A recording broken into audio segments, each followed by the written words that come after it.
नैब से asset declaration मांगी तो पलंदा बनाकर अदालत चले गए। Chairman public accounts committee Noor Alam Khan की तनकीद। कायम मकाम चेयरमैन नैब जाहिर शाह और DG NAB Lahore Shahzad Saleem PAC में पेश। नूर आलम खान ने कहा, साबिक चेयरमैन नैब डर क्यों रहे हैं, अगर वो क्लियर हैं तो कमेटी में पेश हों। डीजी नैब लाहौर शहजाद सलीम का इजलास के दौरान साबिक चेयरमैन पर इल्जाम आयद करने वाली तैयबा गुल पर संगीन इल्जाम। कहा, तैयबा गुल पर 40 FIR दर्ज है। तैयबा गुल पर ये मुकदमात मायूब कामों पर दर्ज हुए। इस बयान पर चेयरमैन कमेटी नूर आलम खान की शहजाद सलीम को तंबी।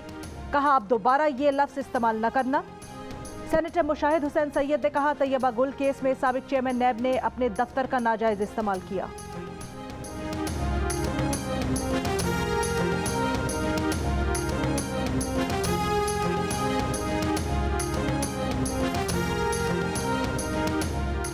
डीजी नैब लाहौर शहजाद सलीम की पीएसी में शिरकत के बाद मीडिया से गुफ्तगू। कहा, किसी के बाथरूम में कभी कैमरा नहीं लगाया, लाहौर की जेल का बाकायदा सर्वे करवाया। जेल में एक तार निकली हुई थी, दिमाग खराब है कि बाथरूम में कैमरा लगाऊंगा। ये भी कहा कि हम तो लोगों की इज्जत के अलावा वहाँ कोई बात ही नहीं करते थे। उन्होंने कहा कि 2 लेडी कांस्टेबल लाहौर से तैयबा गुल को पकड़ने गई। रात 2 बजे तैयबा गुल को गिरफ्तार किया। सुबह वो एहतसाब अदालत गई। तैयबा गुल ने जज को कहा कि उसे कोई मसला नहीं। तैयबा गुल 2 घंटे बाद जेल गई, नैब के दफ्तर ही नहीं आई। जेल वालों का लेटर है कि तैयबा गुल ने कहा कि उसे कोई तकलीफ नहीं हुई, कोई हरासा नहीं किया गया। तैयबा गुल ने कहा कि उसका मेडिकल भी ना किया जाए।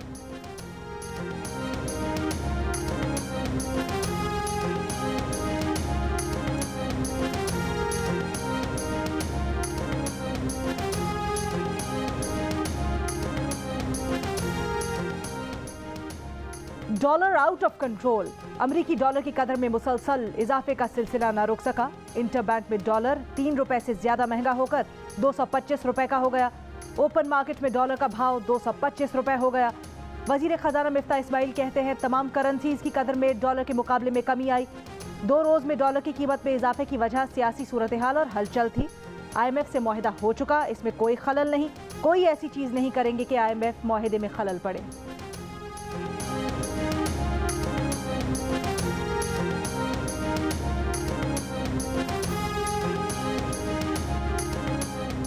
वज़ीर-ए-आज़म शहबाज शरीफ ने मुल्क की मुआशी सूरत हाल पर इजलास तलब कर लिया। इजलास में मुआशी टीम और मईशत से मुतल्लिक आला हुक्काम शरीक होंगे। इजलास में डॉलर की कीमत में हालिया इजाफे की वजूहात और इसके सदबाब के इक़दामात पर गौर होगा।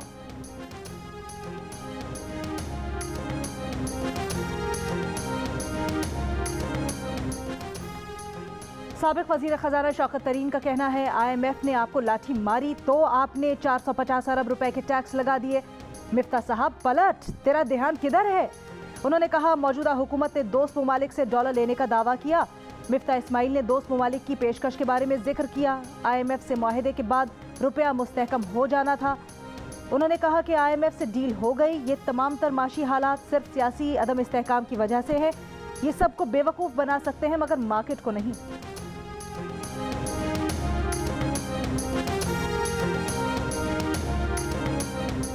चौधरी परवेज़ इलाही ही पंजाब की वज़ारत आला के लिए काफ लीग के उम्मीदवार हैं। मुस्लिम लीग काफ के सदर चौधरी शुजात हुसैन ने वाज़ेह कर दिया। कहा, जिन्हें मैंडेट मिला हुकूमत करना उनका हक है। मुल्क की मसाइल का हल इसी में है कि गिनती के चक्रों से निकला जाए, गरीब आदमी के मसाइल की तरफ तवज्जो दी जाए। काफ लीग के रुकन कौमी असम्बली हुसैन इलाही कहते हैं, चौधरी शुजात और आसिफ जरदारी की मुलाकातें टेंशन वाली बात नहीं।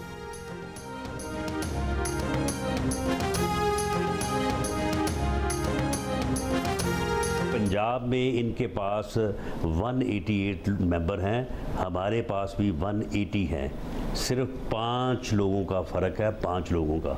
तो फिर ये इतना आसान ना समझे कि ये 22 तारीख को जो है वो पंजाब के ऊपर जो है वो बराजमा होकर बैठ जाएगा। अगर खुद 10 आदमी कहेंगे कि हमने नहीं जाना तो फिर क्या ये जिम्मेदारी हमारे ऊपर है? 8 लोग उनके ना है, ये कैसे मैनेज होगा? आपके साथ राब्ते में है ऑलरेडी? अगर इसकी अप्रूवल हो गई तो 5-7 लोगों का जो है वो कोई इधर उधर होना जो है वो कोई बड़ी बात नहीं है, बल्कि हो सकता है इससे ज़्यादा लोग इधर उधर होने पर वैसे पहले से ही तैयार हो। इधर उधर मतलब उठाने का इरादा रखते हैं आप उन्हें? ना, सवाल ही पैदा नहीं होता। फिर कैसे इधर उधर होंगे? बिल्कुल आज़ाद होंगे, वो आज़ाद होंगे, फिर अपनी मर्जी से भी तो कोई हो सकता है ना।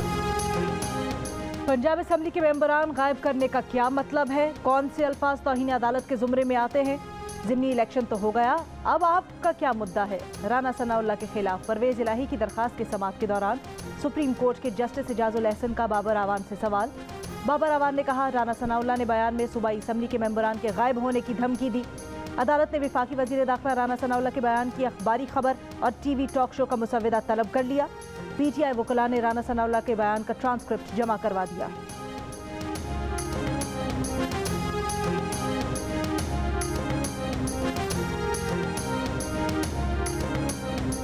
पाकिस्तान ने श्रीलंका के जबड़े से जीत छीन ली, गॉल टेस्ट में शिकस्त दे दी। दूसरी इनिंग्स में 342 रन का हदफ पाकिस्तान ने 6 विकेटों के नुकसान पर हासिल कर लिया।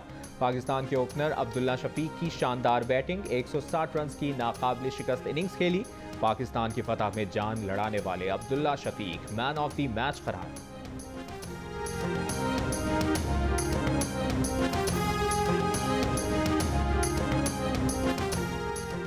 मैच विनिंग सेंचुरी बनाने वाले अब्दुल्ला शफीक का कहना है, कामयाबी से हदफ हासिल किया जिस पर वो अल्लाह के शुक्रगुजार हैं। उनकी एक ही हिकमत अमली थी कि हदफ हासिल करना है।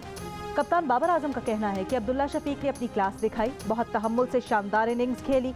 मैच के आखिरी रोज पूरी प्लानिंग के साथ खेले। बॉलर्स ने पहली इनिंग्स में शानदार कारकर्दगी दिखाई। पहली इनिंग्स में टेल एंडर्स ने भरपूर साथ दिया।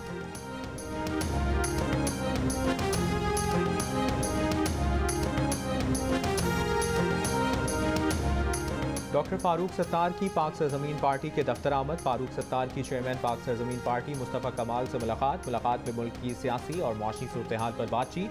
बल्दियाती इंतखाबात और NA 245 ज़िमनी इंतखाब के हवाले से भी तबादला ख्याल।